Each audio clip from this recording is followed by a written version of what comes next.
Ok? Então vamos lá. Doutor Eduardo Varandas, por favor, venha para cá.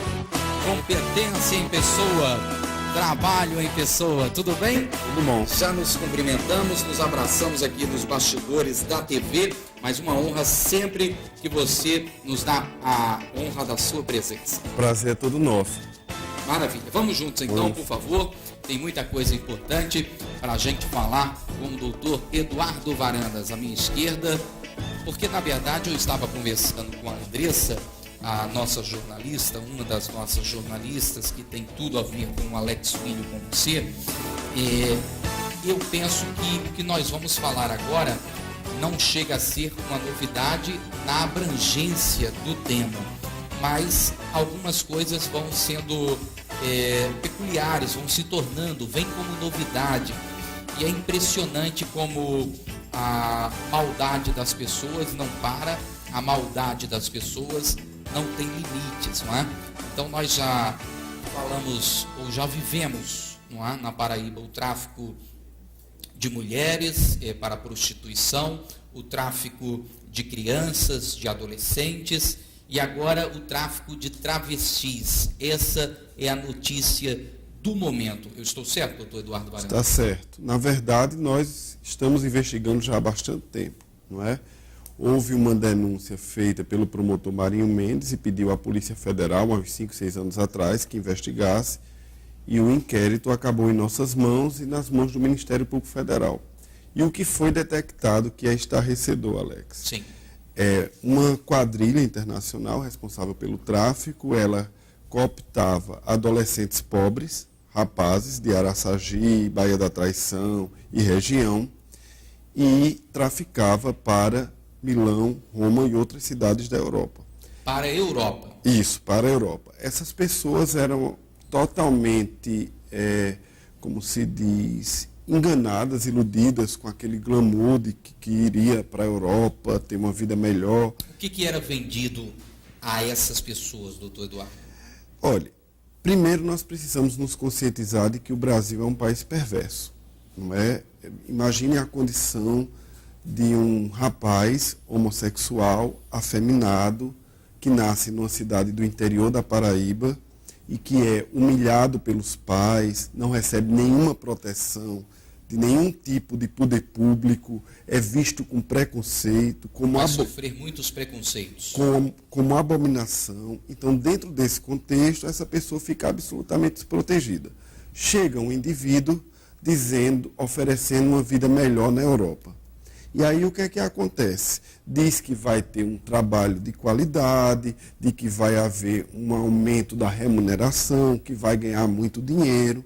E essa pessoa, como já vive de forma absolutamente miserável no Brasil, porque o nosso país é hipócrita, vai totalmente desprotegida e sem consciência enfrentar o mundo lá fora, que também não é diferente. Nosso país é hipócrita em que sentido? A palavra é muito abrangente. Em vários sentidos. É hipócrita quando ele prega uma coisa, por exemplo, na Constituição da República está dizendo que é preceito do Brasil a dignidade do ser humano, e isto nunca é respeitado na prática. Então é uma poesia hipócrita contida na Carta Magna que não é vivenciada. Não é vivenciada pelo Estado, que não luta em favor da dignidade, e não é vivenciada pela sociedade, que é discriminatória. É discriminatória em diversos segmentos. As pessoas ricas discriminam as pobres, os homens discriminam as mulheres. Eu estou trabalhando na questão do direito do trabalho, e os brancos discriminam os negros, os heterossexuais discriminam os homossexuais. Os poderosos, os mais fracos. Então, a relação de dominação. Então, dentro desse contexto, é hipocrisia total. Chega um parlamentar, chega uma autoridade pública e fala que o Brasil vive a dignidade do ser humano, que vive o princípio da não discriminação, e não é verdade. E dentro desse segmento, o que mais sofre, sem dúvida, são as travestis. Por quê? Porque como a sociedade é machista, ela naturalmente renega o homem que abre mão da sua masculinidade para viver a feminilidade. Então, o preconceito não só é em face do homossexual. O preconceito é porque um homem que é tido como um ser dominante, nossa sociedade é fálica, e a história prova isso, abre mão dessa condição biológica para viver uma outra condição. E aí a dignidade do ser humano escoa por ralo. Por quê? Porque essas pessoas, nomeadamente as mais humildes, que vêm do interior para cá, não encontram mercado de trabalho. Você já viu alguma travesti trabalhando numa loja de departamentos? Você já viu alguma travesti trabalhando? Não, não é normal. Não é normal para se ver. Não é normal para se ver. Seria normal pela Constituição da República, porque nós não poderíamos admitir a discriminação. Então, que escolha essas pessoas têm num país perverso como esse? São iludidas por promessas de viver melhor no exterior. Algumas saem, inclusive, conscientes que vão se prostituir. Mas que escolha elas têm? Se aqui mesmo a única escolha que o país lhes reserva é a prostituição. Essas que saem conscientes, só colocando uma pitada mais polêmica aqui no debate, inclusive do seu próprio competente trabalho, essas que saem conscientes, o Estado também deve se preocupar com elas? Claro, porque esse primeiro consentimento está com vício. Elas saem conscientes, mas elas não têm a ideia do quadro monstruoso que as espera.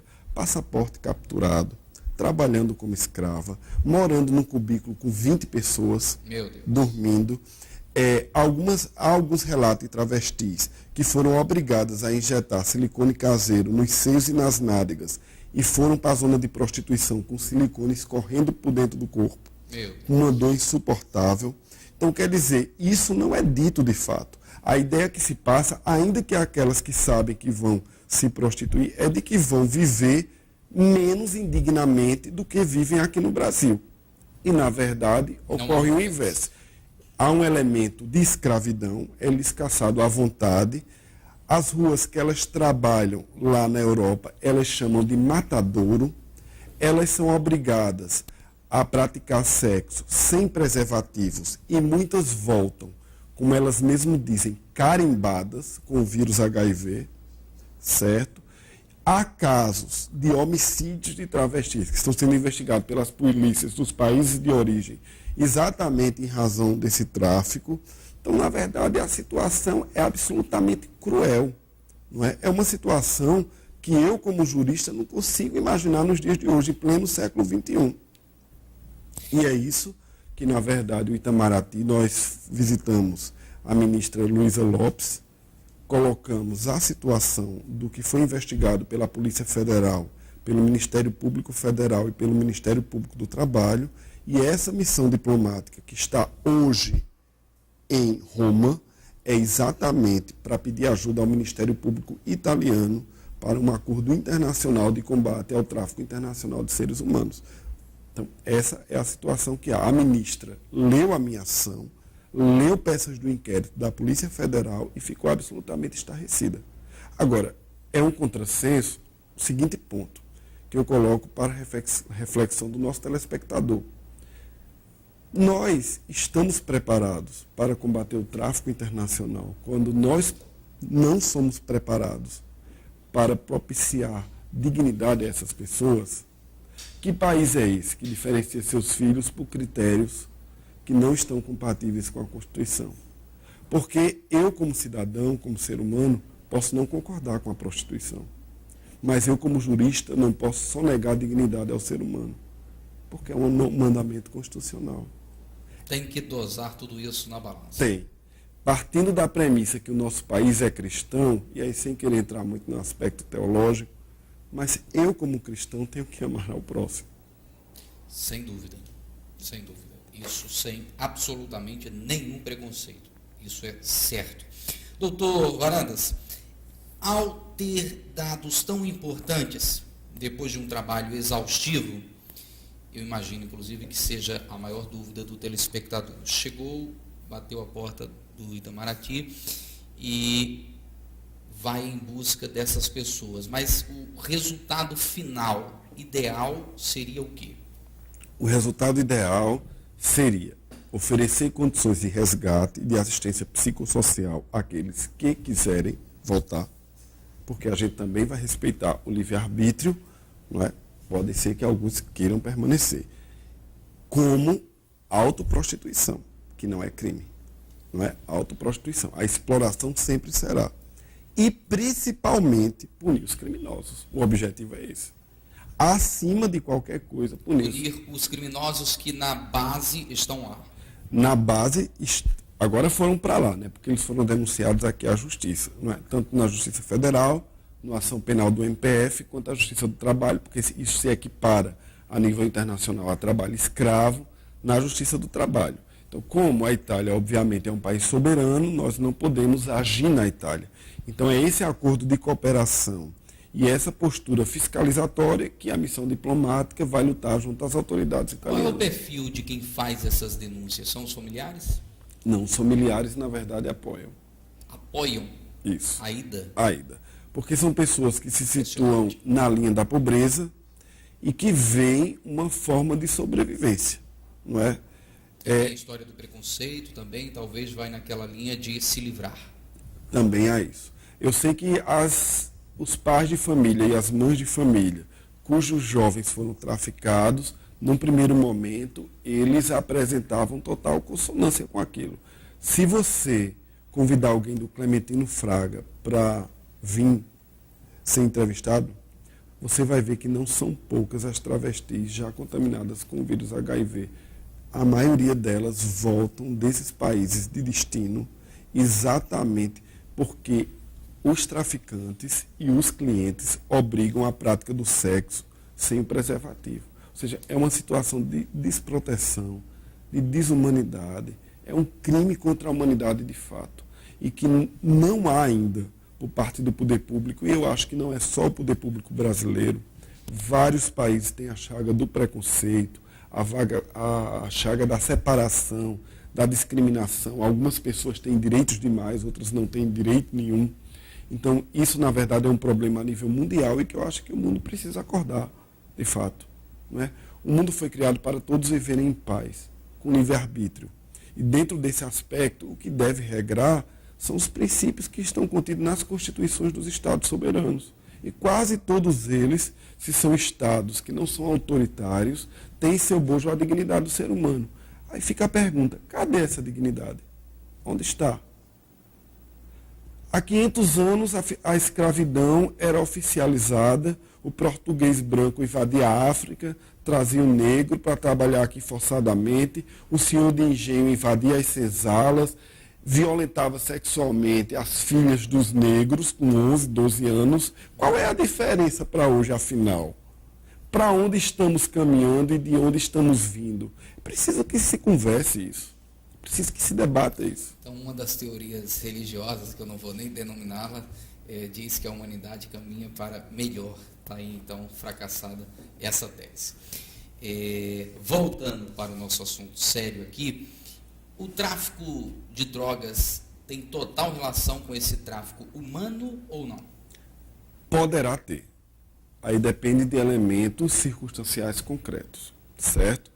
É bom que se diga que na comparação do tráfico de drogas com o tráfico internacional de seres humanos, em alguns pontos, pesquisas têm apontado que o tráfico internacional de seres humanos, seja para prostituição ou para órgãos, porque tem também a parte dos órgãos, não é? É mais lucrativo, inclusive, do que o tráfico de drogas. Qual é o ponto de ligação entre o tráfico de seres humanos e o tráfico de drogas? É porque, normalmente, as travestis elas também se envolvem com o narcotráfico. As prostitutas, mulheres, no caso, não as travestis, também se envolvem com o tráfico de entorpecentes. Então, na verdade, a marginalidade está muito unida. Aliás, eu preciso lhe dizer uma coisa com muita honestidade. A marginalidade mundial é mais organizada do que o poder público. E mais eficiente também, lamentavelmente. Estarrecedor, não é? Triste, eu diria, para quem está no poder público como eu e acredita na justiça de verdade. É realmente muito complicado. Doutor Varandas, número, a gente tem alguma ideia desse universo todo? Não, a gente não tem pelo seguinte. Como esse segmento é um segmento um pouco ignorado, todas as pesquisas feitas são muito incipientes. Certo? Agora, tem uma novela aí no ar que trata do problema e, lamentavelmente, as pessoas acordam por causa de uma ficção, quando a realidade é mais dura do que a ficção. Então, isso houve um lado bom, houve o despertar do poder público para a problemática. É o caso da novela Salve Jorge. Isso. Não é?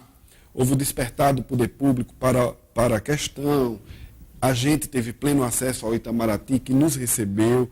Há uma preocupação efetiva da ministra Luísa Lopes no que se refere a essa problemática. Agora, eu pergunto em quanto tempo isso levou para que se chegasse a esse ponto da gente costurar todas essas missões diplomáticas. Por que elas não aconteceram antes? O que é essa questão do tráfico não é uma questão nova, é uma questão inclusive histórica, não é? E ela vem acontecendo com lucratividade e não há a punição. A regra, Alex, é a impunidade. Terrível. Vamos falar de uma parceria do Ministério Público com a Prefeitura Municipal de João Pessoa, que firmam parceria para coibirem o turismo sexual. É isso? Isso. Nós estamos muito preocupados com o seguinte fator. Veja só, não sei se você concorda com a minha colocação. João Pessoa ainda não se desenvolveu turisticamente tanto quanto as capitais vizinhas. Verdade. Recife, Natal e Fortaleza, nomeadamente. Nas capitais vizinhas, crianças de 13 e 14 anos se oferecem para gringos na praia ao meio-dia. É uma realidade facilmente constatável, às vistas da polícia e de qualquer outra autoridade que quiser lá ver. Nós, por uma circunstância meramente ocasional, de não ter se desenvolvido, nos mantivemos um pouco imune ao turismo, à exploração sexual no turismo. Agora, com os mega eventos, que é o que nós chamamos, a Copa das Confederações, a Copa do Mundo, e mesmo as Olimpíadas que ocorreram apenas no Rio de Janeiro, mas vai gerar um efeito de incremento de turismo para todo o Brasil, eu percebo que as autoridades brasileiras elas não estão sensibilizadas e preparadas para o combate à exploração sexual de crianças e adolescentes. Há muita gente, e gente com intelecto bastante desenvolvido, que acha que a menina sexualmente explorada, 13, 14 anos, ela é uma vilã. Ela não é a vítima. Nós ainda vivemos aquela ideia de que a prostituição, entre aspas... Só para a gente ilustrar um pouco, junto ao telespectador, essas pessoas que chegam a pensar dessa forma, de que uma menina de 13, 14 anos, uma criança de 13, 14 anos seria vilã, com certeza o promotor sabe quais seriam os motivos que elas alegam. Quais seriam? Porque eu acho que o público meio que é o delírio. Bom, dentro do Poder Judiciário, sendo mais específico, e do Ministério Público, o argumento é do livre consentimento. A partir do momento que a pessoa se predispõe àquela prática, então ela assume os riscos daquela prática. Isso é uma teoria simplista, paupérrima, absurda. Não é compatível com o que diz o Estatuto da Criança e do Adolescente, nem a Constituição da República, mas que persiste. Persiste, inclusive, no Superior Tribunal de Justiça, diga-se de passagem. Então, isso precisa ser eliminado. Se a gente não muda a mentalidade do poder público, nem a mentalidade da sociedade, o que nós estamos fazendo aqui? Então, vamos voltar à época da escravidão. Fazer uma grande senzala de pessoas pobres e obrigá-las a trabalhar para alimentar os ricos. Não é essa a postura da República. Então, vamos viver a postura da República. Então, a finalidade da parceria com o município é o seguinte, é criar uma estrutura preventiva no que se refere à exploração sexual. Nós vamos instalar câmaras de altíssima definição na orla para captar flagrantes de exploração sexual infantil, seja na Avenida Beira-Mar, seja na Avenida de Trás, na Edson Ramalho ou naquela que fica a barreira do Cabo Branco. Ali também há prostituição infantil, é isso? Sem dúvida. Porque sem a dúvida. outra, das mulheres adultas, é às vistas de todos, claro. E a infanto-juvenil, depois de 1 da manhã ou 2 da manhã, também é à vista de todos. Nós encontramos uma travesti de 13 anos de idade. 13? Sim. Numa operação feita, a Operação Mitangue, em conjunto com a Polícia Rodoviária Federal, nós detectamos uma travesti com 13 anos de idade. E deixa eu lhe explicar uma coisa grave. Você vai dizer, mas e por que não houve punição? No outro dia nós voltamos e ela estava lá no mesmo lugar. Foi levada de volta para casa. No outro dia voltamos e ela estava lá no mesmo lugar. Sabe por quê? Porque esse país não tem uma política séria de criação de emprego para a população. Nós nos acostumamos com uma política assistencialista, que é o Bolsa Família, que deveria ser o início para exatamente evitar a fome, mas que acabou virando um caminho para as pessoas receberem sem trabalhar. E aí, por quê? Viciaram. Eu acho viciante. Com todo respeito àqueles que sociologicamente defendem o Instituto, eu acho viciante. E aí o que é que acontece? Nós não temos escola pública eficiente, nós não temos escola técnica, nós não temos universidade para todos, nós não preparamos como as pessoas pobres conseguirão um trabalho digno. Então só lhes resta esse tipo de coisa. Então o município de João Pessoa nos deixou muito à vontade. Nós vamos implantar um novo código de postura turística contra a exploração sexual. Nós vamos alocar câmeras de alta resolução nos pontos de vulnerabilidade sexual. Nós vamos criar folders e campanhas para que o turista que ingresse à Paraíba saiba que ele pode desfrutar de nossas belezas naturais, mas jamais de nossas adolescentes. E, num segundo momento, nós vamos tentar sensibilizar a Secretaria de Segurança Pública do Estado, a Polícia Civil, para que a gente faça o diferencial à luz do Nordeste no que se refere à exploração sexual. Por que, num segundo momento, a questão da Secretaria de Segurança Pública do Estado? Essa pergunta é interessantíssima e é um problema interinstitucional. Na verdade, nós não temos tido acesso. A Secretaria se fecha ao debate? Não, eu acredito o seguinte, existe toda uma estrutura bastante administrativa, bastante problemática a nível de Estado, é uma estrutura maior. Nós já tentamos entrar em contato várias vezes, no começo, inclusive, da gestão, para criar um grupo específico de repressão à exploração sexual. Não fomos atendidos, tentamos depois, enfim, por razões de ordem institucional ou não, não sei ao certo, a coisa ainda não andou, mas o Ministério Público do Trabalho continuará batendo as portas da Secretaria de Segurança Pública do Estado. É uma parceria importantíssima, fundamental em prol da punibilidade. Se esses delitos não são fiscalizados pela polícia, não chegam às delegacias com respectivo inquérito, para depois ir ao Ministério Público, todo o nosso trabalho vai ficar só meia boca. Vai atingir uma parcela e não outra, porque nós precisamos da prevenção, que é o que nós estamos fazendo com o município de João Pessoa, e da punição, que é o trabalho da polícia. Então, nós precisamos, de fato, de uma postura política por parte do governo do Estado, por parte da Secretaria de Segurança Pública no combate à mazela. E isso não, quem está pedindo não é o Ministério Público do Trabalho, muito menos o procurador Eduardo Varandas ou o ser humano Eduardo Varandas. Quem está pedindo é a população. E se trata de políticas públicas, a questão é objetiva, não é subjetiva. Cada um de nós tem um mistério dentro do poder público. Alguns mistérios precisam ser renovados, e é isso que a gente está tentando juntar os diversos órgãos. Tá aí, então. Procurador, vamos para a última questão, que já é diferente do que nós estamos colocando. Acho que uma parceria também, construtoras do interior firmam TACs para promover a segurança e a saúde dos trabalhadores. Antes do próprio assunto, o raio-x, a radiografia ali atual. Este assunto está em xeque, ou sempre esteve em xeque, a segurança e a saúde dos trabalhadores junto às construtoras do interior, por estarem, quem sabe, menos protegidas da própria lei, é isso? Na verdade, segurança e medicina no trabalho é uma matéria sempre em pauta no âmbito do MPT. Por quê? Porque se alguém viola as regras de segurança e medicina, pode ceifar a vida humana, pode causar uma lesão corporal permanente, a perda de um braço, enfim, uma série de coisas, porque você tem que ver que o trabalho é uma parcela da sua vida. E essa parcela da sua vida não pode ser um elemento que vai acabar com a sua própria vida.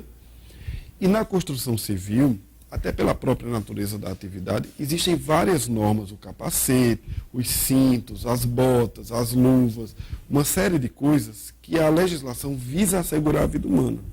Aqui em João Pessoa, nós já tínhamos feito uma grande operação há um tempo atrás, com todas as construtoras, e elas estão mais ou menos ajustadas. Eu digo mais ou menos porque isso é muito rico, é uma gama muito grande de construtoras, nós ainda estamos num boom imobiliário, então pode ser que um ou outro ainda precise de um ajuste e a gente chamará. No interior, como na verdade nós só temos Procuradoria do Trabalho em João Pessoa, Campina Grande e Patos, e também padecemos do sucateamento da máquina pública, como de resto qualquer órgão do poder público, nem sempre a gente tem como estar presente em todos os segmentos ligados ao trabalho. Então nós escolhemos uma atuação, renovar novamente a atuação nessa área da construção civil, a fim de diminuir, porque é uma das áreas de maior incidência de acidente do trabalho, inclusive com morte. Não é? No sentido de diminuir a incidência de acidentes e garantir um bem maior que a Constituição garante, que é a vida humana. Então nós vamos continuar fiscalizando, junto com o Ministério do Trabalho e Emprego, com os auditores de segurança e medicina do trabalho, cobrando os EPIs e entrando com ações com multas pesadíssimas, caso as normas de segurança, que a gente chama NR, normas regulamentadoras, não sejam fielmente cumpridas pelas construtoras. É o nosso dever. Tá aí, então. Aquela questão do Hospital do Trauma, polêmica final para a gente fechar, como está? A polêmica final, tudo está como antes no quartel de Abrantes, lamentavelmente. Estamos lutando contra... Expressão interessante. Preciso que seja dita a verdade da forma como ela de fato ocorre. Nós estamos lutando contra o problema, entendemos que não é a melhor postura, entendemos inclusive que existe algum tipo de desentendimento jurídico, uma parte entende de uma forma, outra parte entende de outra, nosso dever é judicializar, vamos até o Supremo Tribunal se preciso for. Acho que a saúde pública, como o próprio nome diz e como está na Constituição, deve ser pública, nenhuma OS pode tomar conta de hospital e nem de torná-lo uma empresa. E é isso que vem acontecendo com a saúde pública do Estado, e enquanto houver Ministério Público, enquanto houver Poder Judiciário, nós vamos lutar pelo cumprimento da lei. Se o Poder Judiciário entender que essa postura do governo é constitucional, é legal, e a decisão transitar em julgado, ou seja, não couber recurso, respeitaremos integralmente a decisão do Poder Judiciário, embora com muito pesar. Em câmera aberta esteve conosco o competente doutor Eduardo Varandas. Muito obrigado. Eu que agradeço. Parabéns sempre. Seja sempre bem-vindo ao Alex Filho. Obrigado. E a nossa TV. É um prazer estar aqui.